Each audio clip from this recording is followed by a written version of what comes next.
नमस्कार दोस्तों, मैं रजनीश कुमार सिंह एक बार फिर उपस्थित हूँ आप सबके सामने। आज का जो टॉपिक मैं लेके आया हूँ, तो आज का टॉपिक होगा हमारा अंतर्राष्ट्रीय संबंध अर्थात इंटरनेशनल रिलेशन। आज हम बात करेंगे अंतर्राष्ट्रीय संबंध के बारे में और समझने का प्रयास करेंगे कि अंतर्राष्ट्रीय संबंध क्या है, व्हाट इज़ इंटरनेशनल रिलेशन, और उसके आयामों को जानने का प्रयास करेंगे। और आज का जो टॉपिक है अंतर्राष्ट्रीय संबंध, तो चूँकि इस टॉपिक को समझने के लिए आज हम लिखेंगे कम, पहले चीज़ों को समझने की कोशिश करेंगे कि अंतर्राष्ट्रीय संबंध आखिर होता क्या है। तो आज का हमारा जो लेक्चर है वो इसी पे फोकस होगा कि अंतर्राष्ट्रीय संबंध क्या है। तो चलिए देखते हैं अंतर्राष्ट्रीय संबंध। तो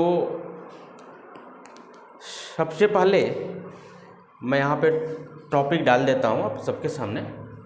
आईआर मतलब इंटरनेशनल रिलेशन, अंतर्राष्ट्रीय संबंध।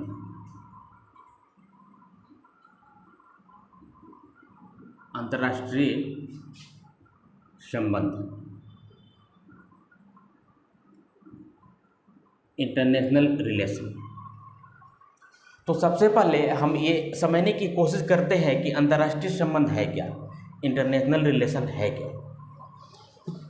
तो दोस्तों, जब हम देखते हैं अंतर्राष्ट्रीय संबंध को, तो जैसे आप लोगों ने देखा होगा, आपने विश्व इतिहास भी पढ़ा होगा या फिर बहुत जगह बहुत टॉपिक पे आपने ये पढ़ा होगा कि जो द्वितीय विश्व युद्ध हुआ था या जो प्रथम विश्व युद्ध हुआ था, तो जैसे प्रथम विश्व युद्ध की बात करें हम, तो ये प्रथम विश्व युद्ध में कुछ मित्र राष्ट्रों का समूह था और मित्र राष्ट्रों के समूह ने जर्मनी पर कुछ अपनी शर्तों को थोपा था। और वास्तव में अगर हम बात करें तो उस मित्र राष्ट्र के समूह में मित्र तो कोई था ही नहीं। सभी राष्ट्र अपने अपने हितों को साधने के प्रयास में लगे हुए थे। तो ये वहाँ पे तो उस समय का ये जो एक संबंध था, तो उसको हम अंतर्राष्ट्रीय संबंध नहीं, उसे हम इंटरनेशनल पॉलिटिक्स कह सकते हैं। इंटरनेशनल पॉलिटिक्स मतलब अंतर्राष्ट्रीय राजनीति कह सकते हैं उसे हम। अंतर्राष्ट्रीय राजनीति, अंतर्राष्ट्रीय राजनीति मतलब 20वीं सदी में 1950 के पहले का जो दौर था, वो अंतर्राष्ट्रीय संबंध नहीं, वो अंतर्राष्ट्रीय राजनीति हुआ करती थी। और अंतर्राष्ट्रीय राजनीति का मतलब ये हो जाता है, जहाँ पे शब्द राजनीति जुड़ जाती है, वहाँ पे अपने स्वार्थ को सिद्ध करने के लिए और दूसरे राष्ट्र के हितों को अगर उसे कुचलना पड़े, अगर उसे दबाना पड़े, तो भी ये हथकंडा हर जो मजबूत राष्ट्र होता है वह कमज़ोर राष्ट्र को दबाने का प्रयास करता है और अपने हितों को साधने का प्रयास करता है। तो यहाँ पे हो जाता है अंतर्राष्ट्रीय संबंध। लेकिन जैसे मैं बात करूँ कि 1945 जो सेकेंड वर्ल्ड वार हुआ, जो सेकेंड वर्ल्ड वार मतलब द्वितीय विश्व युद्ध जब ख़त्म हुआ, यानी कि अमेरिका ने जापान के हिरोशिमा और नागासाकी पर पहली बार पूरे विश्व में ऐसा हुआ कि परमाणु बम का उपयोग हुआ। मतलब उपयोग क्या कहेंगे, उसका दुरुपयोग हुआ। और उसके बाद एक जो नई परिस्थिति पूरे विश्व में बनी, उस पूरे नई परिस्थिति पे अगर हम बात करें तो हम देखेंगे कि 3 चीज़ें उभर के आई उस समय। सबसे पहली चीज़ जो उभर के आई, वो एक आया प्रथम विश्व, जिसे कहा गया प्रथम विश्व, मतलब फर्स्ट वर्ल्ड, इसे फर्स्ट वर्ल्ड कहा गया, प्रथम विश्व। अब ये प्रथम विश्व जो था, ये अमेरिका यानी कि यूएसए और इससे संबंधित जो इसके समूह के जो देश थे वो कहलाए प्रथम विश्व, वो कहलाए प्रथम विश्व। दूसरा जो द्वितीय विश्व उभर के आया, इसे द्वितीय विश्व कहा गया। द्वितीय विश्व मतलब सेकेंड वर्ल्ड। इसमें रसिया और उसके सहयोगी देश शामिल थे। और तीसरा जो उभर के आया वो उसे कहा गया तृतीय विश्व, यानी कि थर्ड वर्ल्ड, यानी कि तीसरी दुनिया। जैसे भारत जैसे राष्ट्र जो अभी अभी आज़ाद हुए थे, अफ्रीका के भी उस समय कुछ देश आज़ाद हुए थे, तो उनका जो समूह था ये तृतीय विश्व युद्ध कहलाया।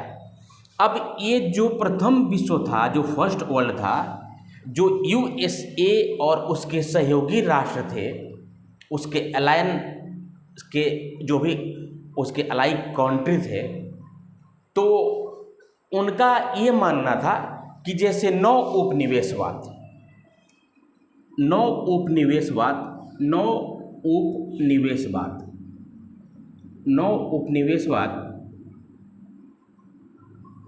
उनका जो कॉन्सेप्ट था वो नौ उपनिवेशवाद पर आधारित था।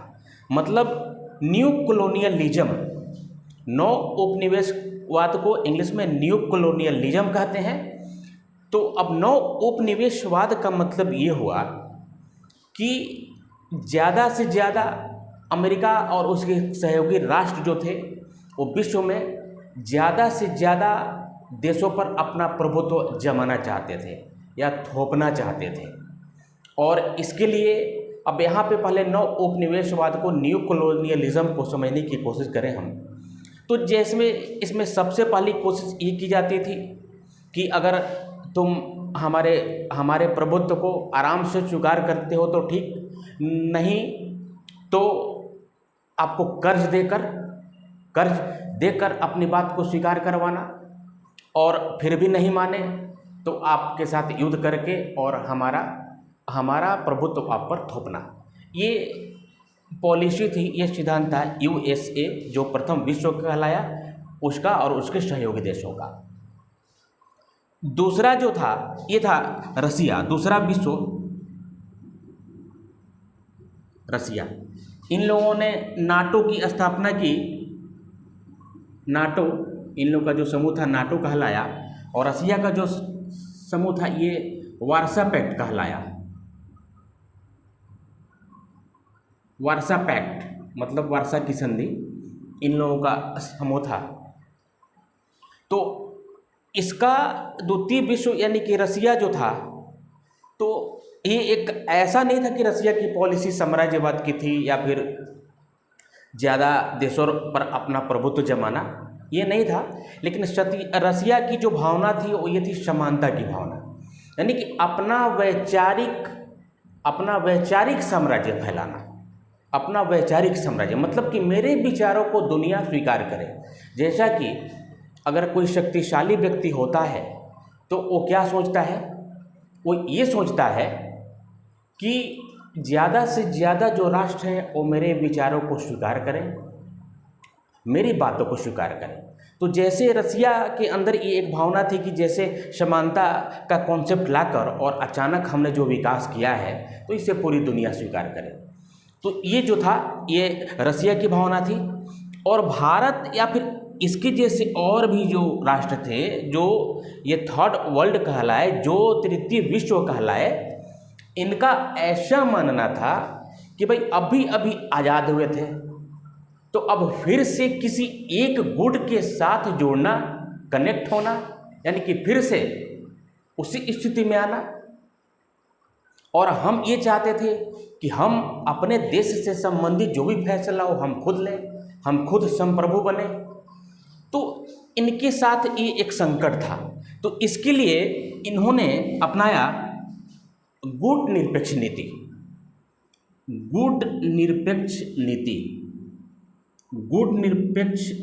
नीति, यानी कि non alignment movement. Non alignment movement, इसे पॉलिसी भी कह सकते हैं, मूवमेंट भी कह सकते हैं। ये एक अलग कॉन्सेप्ट है, इसे मैं समझाऊंगा बाद में। तो गुट निरपेक्ष नीति जो थी, तो इन लोगों ने गुट निरपेक्ष नीति का मतलब ये हुआ कि हम किसी भी गुट में नहीं रहेंगे। हम न रसिया के गुट में रहेंगे और ना ही यूएसए के गुट में रहेंगे। हमारा अपना एक अलग समूह होगा और हमारा इन दोनों से मतलब होगा। अब ऐसा नहीं कि गुट में नहीं है तो यानी कि इस दुनिया से कट जाए। मतलब हम अपने हितों को साधने के लिए, अपना विकास करने के लिए इन देशों के साथ संबंध बनाकर रहेंगे, लेकिन किसी एक देश के साथ हम शामिल नहीं होंगे, किसी एक देश के साथ हम नहीं रहेंगे। और इसका फायदा भी हुआ। लेकिन इसके पहले की जो चीज़ें थी वो अंतर्राष्ट्रीय राजनीति थी। लेकिन 1950 के बाद जैसे हमने देखा, तो ये अंतर्राष्ट्रीय राजनीति जो है, जो इंटरनेशनल पॉलिटिक्स थी, वो धीरे धीरे सह अस्तित्व का सिद्धांत अपनाता गया। अलग अलग जो भी राष्ट्र थे, सबने धीरे धीरे सह अस्तित्व का सिद्धांत अपनाया, उसका कॉन्सेप्ट अपनाया, और ये यहाँ पे बन गई अंतर्राष्ट्रीय संबंध। ये अंतर्राष्ट्रीय राजनीति जो थी, ये हो गई अंतर्राष्ट्रीय संबंध। अब अगला जो दौर आएगा वो आएगा आपका वैश्विक संबंध। अगला जो दौर आएगा वो आएगा वैश्विक संबंध। वैश्विक संबंध का मतलब होता है WR, मतलब ग्लोबल रिलेशन। वैश्विक संबंध का मतलब होता है WR, मतलब ग्लोबल रिलेशन। अब आगे की चीज़ों को समझते हैं, मैं मिटा दूं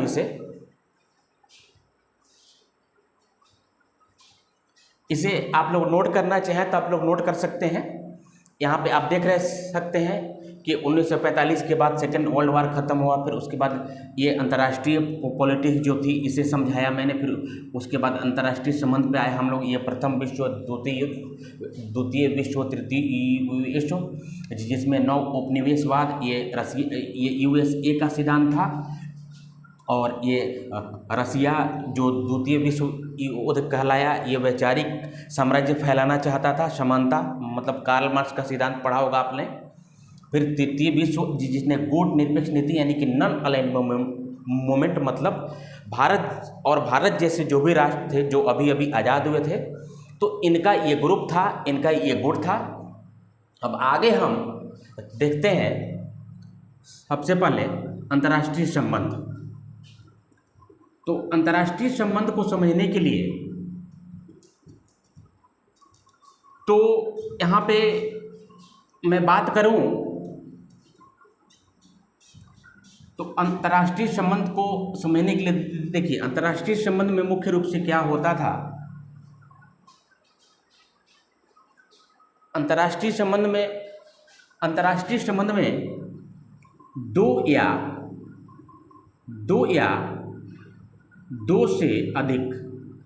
दो से अधिक देशों के साथ संबंध होता था। देशों के साथ संबंध,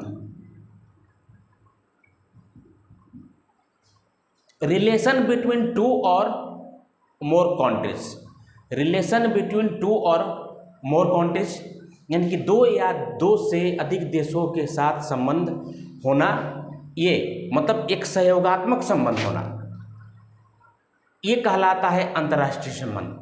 और अंतर्राष्ट्रीय संबंध में क्या होता है कि हर राष्ट्र अपने राष्ट्र का हित देखकर और किसी भी देश के साथ संबंध स्थापित करता है। जैसे हमने रसिया के साथ अपने संबंध स्थापित किए हैं, तो रसिया ने भी हमारे साथ जो संबंध स्थापित किया है, तो रसिया ने भी हमसे अपना लाभ देखा है और हमने रसिया से अपना लाभ देखा है। तो इस तरीके के जो संबंध होते हैं वो अंतर्राष्ट्रीय संबंध कहलाते हैं। यहाँ पे राजनीति की बात नहीं आती। ये अंतर्राष्ट्रीय राजनीति जो था, ये 1950 के पहले का जो दौर था, उसे हम अंतर्राष्ट्रीय राजनीति कहेंगे। लेकिन और ये ग्लोबल रिलेशन में क्या होता है, वैश्विक संबंध में क्या होता है कि कई देशों के साथ, कई देशों का समूह, कई देशों का कई देशों का सामूहिक संबंध होता है, कई देशों का सामूहिक संबंध होता है, कई देशों का सामूहिक संबंध होता है। जैसे अगर मैं बात करूं यहाँ पे, तो जैसे रसिया शुरू से हमारा घनिष्ठ मित्र रहा है, लेकिन अभी का जो दौर है, वर्तमान की जो परिस्थिति है, तो रसिया से हमारा जो संबंध है, रसिया से हमारा जो रिलेशन है, तो हमारा रिलेशन सिर्फ रसिया से ही नहीं देखना है। अगर रसिया हमारा दोस्त बनता है तो अमेरिका के साथ उसका कैसा रिलेशन है, रसिया का चाइना के साथ कैसा रिलेशन है, पूरे विश्व पर उसका क्या प्रभाव पड़ेगा। तो ये सारी चीज़ें वैश्विक परिस्थिति को स्थापित करती हैं, जो वैश्विक संबंध है इसको स्थापित करती हैं। जैसे अगर भारत से चाइना के संबंध को समझना होगा हमें, तो सिर्फ ये व्यापारिक दृष्टि को ही नहीं समझना होगा। अगर हम सुरक्षा परिषद की बात करें तो सुरक्षा परिषद में समर्थन के दृष्टिकोण से अगर हम देखें तो वहाँ पे चाइना हमारा शत्रु नजर आएगा। लेकिन अगर हम रसिया के दृष्टिकोण से देखें तो चूंकि रसिया हमारा मित्र है और ये रसिया का मित्र चाइना भी है, तो इस नज़रिए से चाइना हमारा मित्र नजर आएगा। अगर हम पर्यावरण इन्वायरमेंट के लेवल से देखें, उस रिलेशन से देखें, तो चाइना हमारा रिलेशन हमारा मित्र नजर आएगा। उसके बाद चाइना का अमेरिका से के साथ क्या संबंध है। अगर हम अमेरिका के साथ हमारा झुकाव है, आज की तारीख में अमेरिका की तरफ हमारा झुकाव है, तो हम ये देखेंगे कि अमेरिका से चाइना का क्या रिलेशन है, और चूँकि अमेरिका का रसिया के साथ क्या रिलेशन है, चूँकि हम भी जुड़े हुए हैं और रसिया हमारा भी मित्र है और अमेरिका से भी हमारे अच्छे संबंध है और रसिया से चाइना के भी अच्छे संबंध है। देखिए ये जो गुत्थी है, हो सकता है कि आपके मस्तिष्क का जो पटल है उसका उल्लंघन हो रहा हो, तो थोड़ा सा चीज़ों को समझने की कोशिश करेंगे। तो चाइना से हमारा रिलेशन समझने के लिए सबसे पहले हमें ये देखना होगा, सबसे पहले हमें ब्रिक्स समझना होगा, क्वाड समझना होगा, सुरक्षा परिषद को समझना होगा। तो ये सारी चीज़ें जो हैं एक वैश्विक संबंध को स्थापित करती हैं और आगे आने वाले दौर में, आगे आने वाले समय में जो है, मैं आपसे ये बता रहा हूँ कि आगे वाला जो दौर आने वाला है वो ग्लोबल रिलेशन आने वाला है।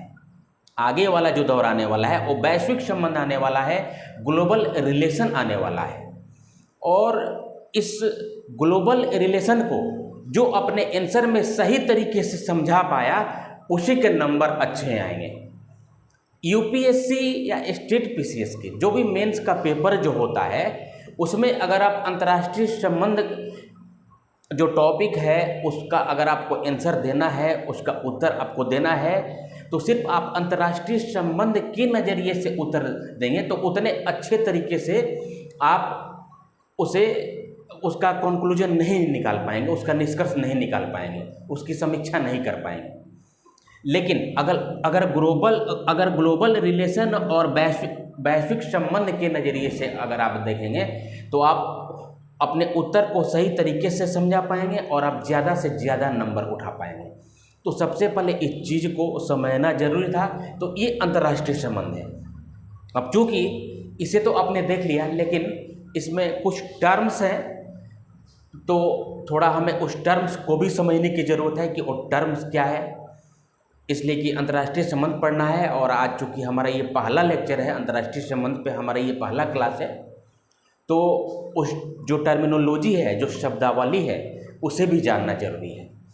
तो यहाँ पे सबसे पहले मैं बात करूँ तो एक शब्द आता है कूटनीति।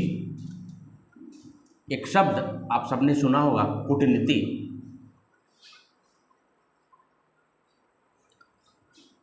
आप सबने कूटनीति मतलब डिप्लोमेसी। कूटनीति मतलब डिप्लोमेसी। अब ये कूटनीति का मतलब इसको नकारात्मक भाव में नहीं लेना है, नकारात्मक भावनाओं में नहीं लेना है। कूटनीति का मैं वास्तविक अर्थ समझाऊं आपको कूटनीति का मतलब ये होता है कि अपना ज़्यादा लाभ साधना, यानी कि कोई भी देश अगर किसी देश के साथ अगर अपना संबंध बनाता है तो वहाँ पे वो ये देखता है कि हमारा ज़्यादा लाभ जो है सधे। तो यानी कि ज़्यादा लाभ साधने को ही कूटनीति कहते हैं। यानी कि हमारा अगर आपसे संबंध स्थापित करना है हमें आपसे, तो वहाँ पे हमारा ज़्यादा लाभ सधे, हमारा ज़्यादा लाभ हो, ये देखा जाता है। कूटनीति में यही होता है। तो यहाँ पे और अच्छे तरीके से समझाने की कोशिश करता हूँ। जैसे एक 5-6 साल के जो बच्चे होते हैं, 5-7 साल के जो बच्चे होते हैं, तो अभी जैसे हम उनको ये बोलते हैं कि आप टॉफ़ी ज़्यादा मत खाना, आप टॉफ़ी ज़्यादा मत खाना, क्योंकि आपके दांत सड़ जाएंगे, दर्द होगा, दांत आपके टूट जाएंगे, तो फिर दोबारा दांत नहीं आएंगे। तो इसमें क्या है, तो वहाँ पे हम बच्चों को डर दिखाते हैं। तो ठीक है, चॉकलेट बच्चों के लिए हानिकारक है, अगर बच्चा खाएगा तो दांत को नुकसान होगा। लेकिन यहाँ पे समझने की बात यह है कि अब ऐसा नहीं है, जो 5-7 साल का बच्चा है तो उसके अभी जो दांत है वो दांत कच्चे दांत है, उसका अभी ओरिजिनल दांत नहीं आया है। वास्तविक दांत आना तो अभी उसका बाकी है, वो कच्चे दांत टूटेंगे, फिर से दोबारा दांत उसके आएंगे। जबकि हमारे जो दांत है वो परमानेंट दांत है। तो डर हमारे दांतों को है, क्योंकि हमारे दांत टूट गए तो हमारे पास विकल्प नहीं है। लेकिन उस बच्चे के पास तो विकल्प है, उसके पास उसको पीड़ा होगी, नुकसान उसको होगा। चॉकलेट ज़्यादा खाना अच्छी बात नहीं है, लेकिन हम जो उसे डर दिखा रहे हैं कि ज़्यादा टॉफ़ी खाओगे, ज़्यादा चॉकलेट का सेवन करोगे तो तुम्हारे दांत सड़ जाएंगे, तुमको दर्द होगा, घाव होगा, या फिर जो भी परेशानियाँ होंगी। तो उससे क्या होगा, वो बच्चा डर जाता है, चॉकलेट कम खाने की कोशिश करता है। जबकि वास्तविक तो ये एक अलग बात है, लेकिन वास्तविक जो हम डर दिखा रहे हैं तो वहाँ पे क्या दिखा रहे हैं कि तुम्हारा दांत गिर जाएगा।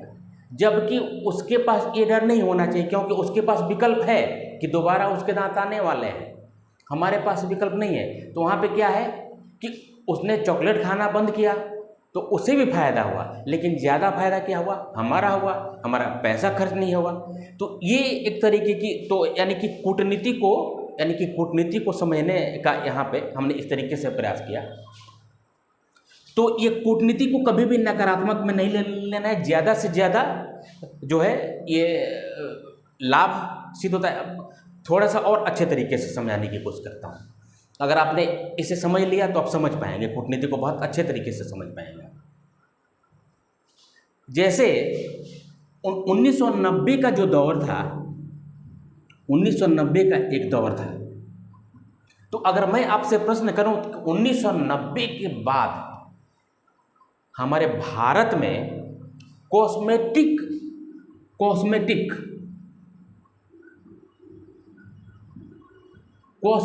प्रोडक्ट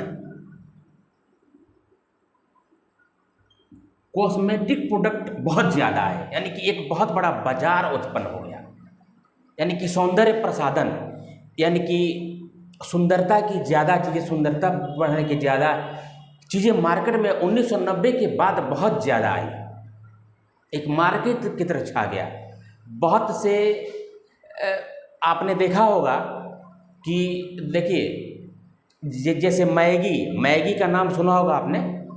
मैगी आप सब लोग खाते होंगे। तो मैगी पे जब सबसे पहले सवाल उठा था कुछ सालों पहले, तो बाद में क्या था कि मैगी के प्रचार में एक माता जी को दिखाया जाता था। माता जी, एक बूढ़ी माता जी को दिखाया जाता। वो माता जी आके क्या बोलती हैं कि अरे मुझे तो मालूम ही नहीं था कि मेरी अपनी मैगी के बारे में ऐसी बात कही जाएगी। मेरी मैगी से मेरा मैगी सेवन करने में सबका फायदा है। तो इस तरीके से जो भी प्रचार आता था, तो वहाँ पे क्या था कि यानी कि एक बूढ़ी माँ को प्रचार में दिखाना, वो क्या था, यानी कि माँ से सबका भावनात्मक लगाव होता है। तो ये एक कूटनीति है कि वहाँ से अब यहाँ पे तो कोई प्रश्न ही पैदा नहीं करेगा कि भाई एक माता जी बोल रही है, एक माँ बोल रही है और माँ से भावनात्मक लगाव है, तो ये क्या है, एक कूटनीति है। इसी तरीके से कोलगेट के भी प्रचार में होता था, एक बूढ़ी माता जी आती थी, वो बोलती थी। तो ये इस तरीके से जो है, जो दौर आया, तो मतलब ये एक कूटनीति है। दूसरी चीज़ ये है कि बहुत सारे आपने देखा होगा कि क्रीम वाले बोलते हैं कि गोरे होने की गारंटी लेते हैं, फेयर एंड लवली है, तो पॉन्ड्स है, तो हिमालयन है, तो ये है, यानी कि कई तरीके के कॉस्मेटिक प्रोडक्ट मतलब गारंटी देते हैं। तो जैसे कॉस्मेटिक बाजार, मतलब कॉस्मेटिक प्रोडक्ट का एक बहुत बड़ा मार्केट हमारे देश में खड़ा हो गया, चूँकि आबादी है, इतनी ज़्यादा आबादी है और लोग खरीदते थे। तो इसके पीछे कारण क्या था? कारण ये था कि आपने देखा होगा कि उसके बाद 1900 क्या विश्व सुंदरी ये वो दौर था जब 1990 के विश्व सुंदरी, ब्रह्मांड सुंदरी, ब्रह्मांड सुंदरी, विश्व सुंदरी, ब्रह्मांड सुंदरी, यानी कि कई बार विश्व सुंदरी, कभी ऐश्वर्या राय, कभी सुष्मिता सिंह ब्रह्मांड सुंदरी, यानी कि मिस यूनिवर्स, मिस वर्ल्ड, युक्ता मुखी, डायना हेडेन, इस तरीके से लगातार भारत से ही इन लोगों को चुना जाना, यानी कि भारत में ही इतने सुंदर लोग पैदा होते हैं। 1990 का जो दौर था, तो ये एक जो दौर था, विश्व सुंदरी कई बार होना, 1990 के दौर में ब्रह्मांड सुंदरी, लगातार भारत से ही चुनना।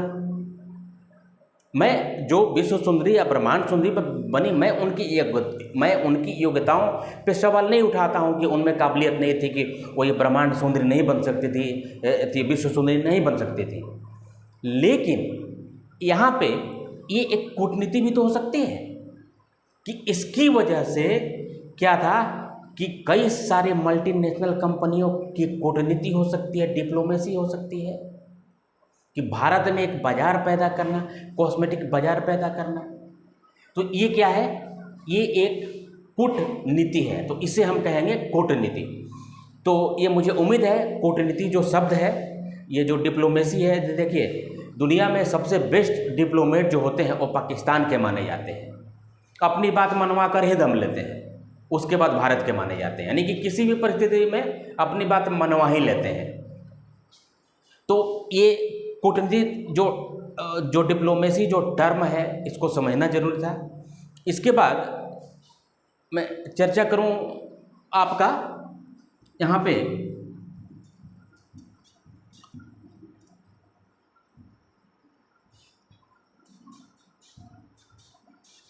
इसके बाद मैं चर्चा करूं आपसे, तो जैसे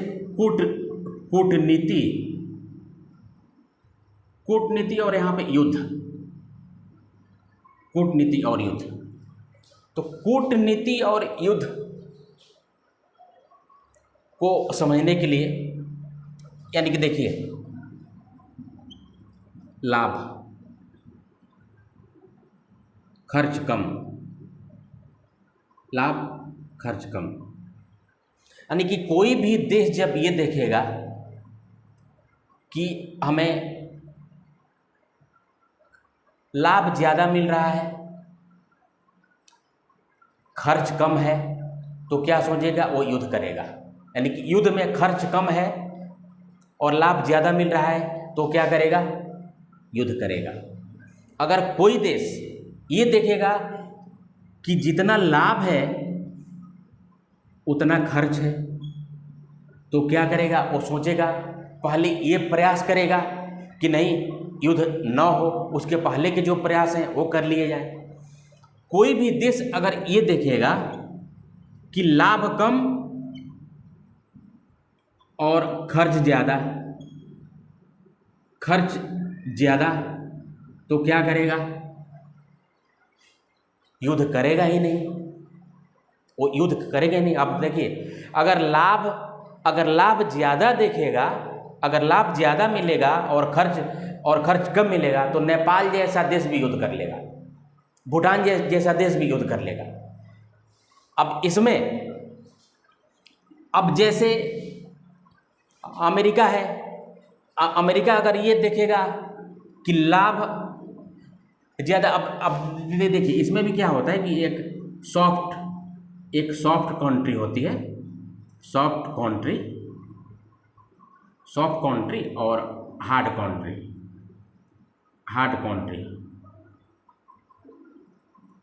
सॉफ्ट कंट्री और हार्ड कंट्री। सॉफ्ट कंट्री मतलब भारत जैसा अगर कोई देश होगा तो क्या करेगा, युद्ध करना पसंद नहीं करेगा। क्यों? क्योंकि उसे हर चीज़ को, हर परिस्थिति को आंकना है, देखना है। तो जैसे आपने देखा, देखिए अंतर्राष्ट्रीय संबंध में होता क्या है, चलिए उसकी बात बाद में करें पहले। तो सॉफ्ट कंट्री और हार्ड कंट्री, तो भारत जैसा, इंडिया जैसा जो देश है, ये युद्ध न हो ऐसा प्रयास ज़्यादा करेगा। अमेरिका, यूएसए जैसा जो देश है, ये क्या करेगा, डायरेक्ट युद्ध करेगा। तो ये सॉफ्ट कंट्री, हार्ड कंट्री, इस टर्मिनोलॉजी को समझ लीजिए आप। कूटनीति, युद्ध को आपने समझ लिया, कूटनीति को समझ लिया, ग्लोबल रिलेशन जो था उसे समझ लिया आपने, इंटरनेशनल रिलेशन को समझ लिया आपने ये इंटरनेशनल पॉलिटिक्स को समझ लिया आपने। यहाँ पे आपने आईपी समझ ली, आईआर समझ ली, डब्ल्यूआर समझ लिया आपने, कूटनीति समझ ली, सॉफ्ट कंट्री, हार्ड कंट्री समझ लिया आपने। अब मैं आपको बताऊं, जैसे किसी भी देश के साथ अगर कुछ रिलेशन है, अगर जैसे फिलहाल में अगर हम इजराइल और फिलिस्तीन की बात करें हम, तो जैसे भारत ने इजराइल का समर्थन किया, तो यहाँ पे जो एक अच्छा जानकार व्यक्ति होगा वो क्या बोलेगा कि भारत के इस समर्थन का विरोध करेगा। क्यों? क्योंकि यहाँ पे हमारा तटस्थ रहना ज़्यादा अच्छा है। ठीक है। अब जैसे तत्काल की बात करूं मैं, तो जैसे अफगानिस्तान की जो परिस्थिति बनी थी, जो मुद्दे बने थे, तो उसमें क्या था कि कुछ भी बोलना, यानी कि जब तक सही तरीके से पूरे परिस्थितियों का आकलन न करें तब तक उस पर कुछ भी बोलना मुनासिब नहीं होता। अंतर्राष्ट्रीय संबंध में ऐसा होता है। तो इसलिए धैर्य बनाए रखना और सारी चीज़ों को, सारी परिस्थिति को देखते हुए, जैसे भारत बिल्कुल अफगानिस्तान के मुद्दे पर बिल्कुल तटस्थ हो गया, मतलब न्यूट्रल हुआ, तो ये भारत ने अच्छा किया। तो यहाँ पे चीज़ें जो हैं अंतर्राष्ट्रीय संबंध में इसी तरीके की होती हैं। और आज का हमारा ये अंतर्राष्ट्रीय संबंध, इंटरनेशनल रिलेशन जो था, आज का हमारा जो टॉपिक था, ये क्लास यहीं तक क्लास था और पहला लेक्चर था। और मुझे उम्मीद है कि अंतर्राष्ट्रीय संबंध क्या है इसे आप लोगों ने समझ लिया होगा। इसके आगे भी और लेक्चर आते रहेंगे। तब तक के लिए मैं रजनीश कुमार सिंह अपने इस लेक्चर को यहीं पे समाप्त करता हूँ। फिर मुलाकात होगी अगले लेक्चर के साथ।